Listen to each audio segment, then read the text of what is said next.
What's up, guys? Miles back with another video. Today's video is going to be an interesting video. I feel like this is a good insight for you guys to have. I feel like it'll be a liberating thing. It's going to be tough for you to do, for sure, especially if you're a nice person or whatnot, or you're a nice guy, or you're trying to be a good girl, or whatever it is. It might be a little bit rough for you. This one is, but I'm gonna just give you a forewarning. But before we get into it, go ahead and like, comment, subscribe, share the video if you like the video, right? So if you've seen the video title, right, it says no good deed goes unpunished, right? Now, when you hear that, you're like, no good deed goes unpunished, right? Okay, since good deeds, you get punished for doing a good deed, shouldn't that mean you just stop doing good deeds? Shouldn't that mean you should just do bad deeds, right? Because you don't get punished for doing bad deeds either.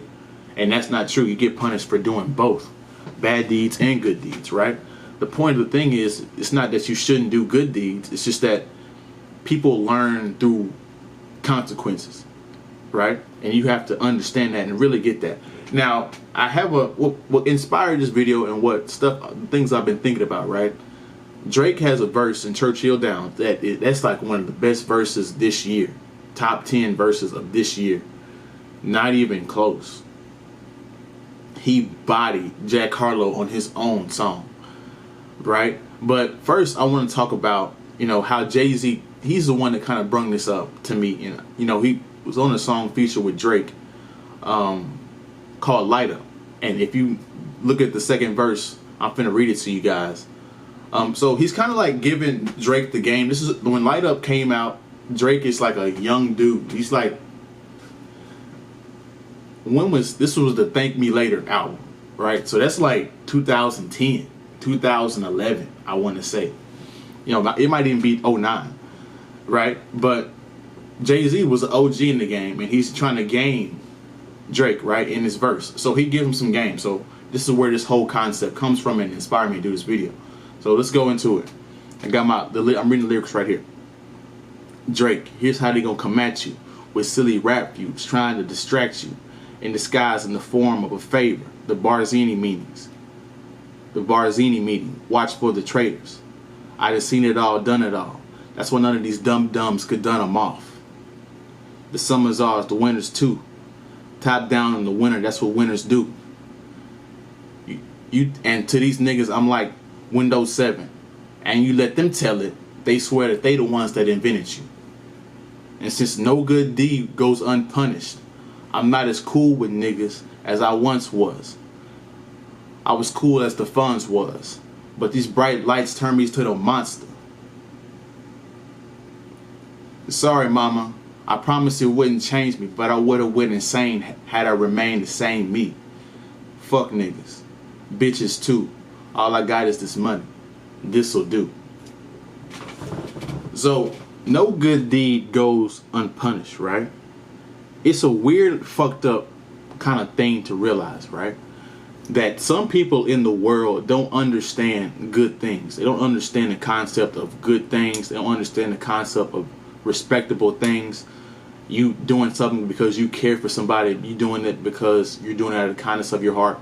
Like, some people in the world just cannot understand that. They cannot grasp that concept, right? So what happens is, right, or these people are just haters. Whenever you try to do something good for them, they punish you for doing good for them, because they either feel like you were trying to what's the word, like, belittle them. That's the word I'm looking for. Either you're trying to belittle them, or they simply are just an asshole and they just want to fuck you over because they're taking your kindness for weakness, right? And that's the point what I'm trying to get to, right? Some people take good deeds, good caring deeds that you do from out of your heart for granted, and they take advantage of that weakness because they think that's a weakness in people that they can exploit, right? So what is the real meaning of this verse, this saying? Like, what is this stuff? So this is what I'm trying to say, guys.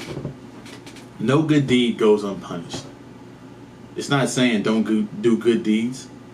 It's saying that when you come across people that don't appreciate those good deeds, when you come across people that take your kindness for weakness, you punish them, because the things you have to realize with most people is that they have to be punished. There has to be some kind of consequences for that behavior to stop. If you want that behavior to stop, if you want that person to leave you the fuck alone, you have to do something for them to understand that. Some kind of punishment, some kind of consequence, right?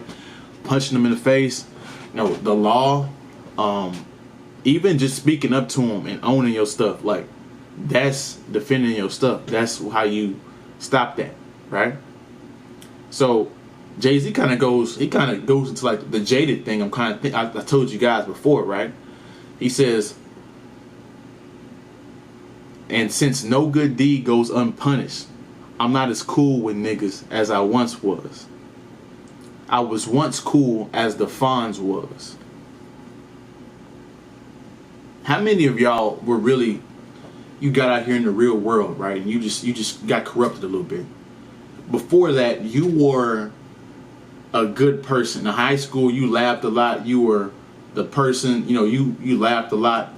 You talked to more people. You were more smiling. You were more getting along with people, right? And now, since you're out here in the real world, it's kind of corrupted you, and now you're more serious. You're more attack. You're more likely to go on the offensive and attack people now. It's like you've been taught a different. Since the environment has changed, you have to change your actions. So you can't act that way like you did before and expect to be like that in the real world, and expect to get real results, right? So you begin to realize that a lot of people don't respect good things. They respect, right? This is why I always say, I was telling my friends this the other day, like, I was telling my mentor this the other day, you can't be too good and you can't be too bad. You got to be in the middle of them both. Because if you're too good, people going to run you over. If you're too bad, you're going to be end up dead or in jail. You know what I'm saying? So you got to find a happy balance between the shit. And if you don't find that happy balance between stuff, I mean, guys, it's going to be tough for you. So I want to give you guys insight, break this stuff down. And Jay-Z kind of alludes to what I'm saying. You had, like, when it comes to, you have to change when you come across people that are like that. Because I'm not as cool with, since no good deed goes unpunished, I'm not as cool with niggas as I once was. I was cool as the Fonz was, but these bright lights turned me to a monster. Here it is right here. Sorry, mama, I promised it wouldn't change me, but I would have went insane had I remained the same me. You gotta use that evil side sometimes that you're not accustomed to using, you don't really like using, but you gotta use it to get your respect. You feel me? And that's just how it is in the real world, right? So I just want to come through and drop this video on you guys, right? Give you guys some valuable insights. Go ahead and like, comment, subscribe, share the video if you like the video. Comment below what you guys think about this. And we out, man. You guys have a good day, good week. Love y'all. We out.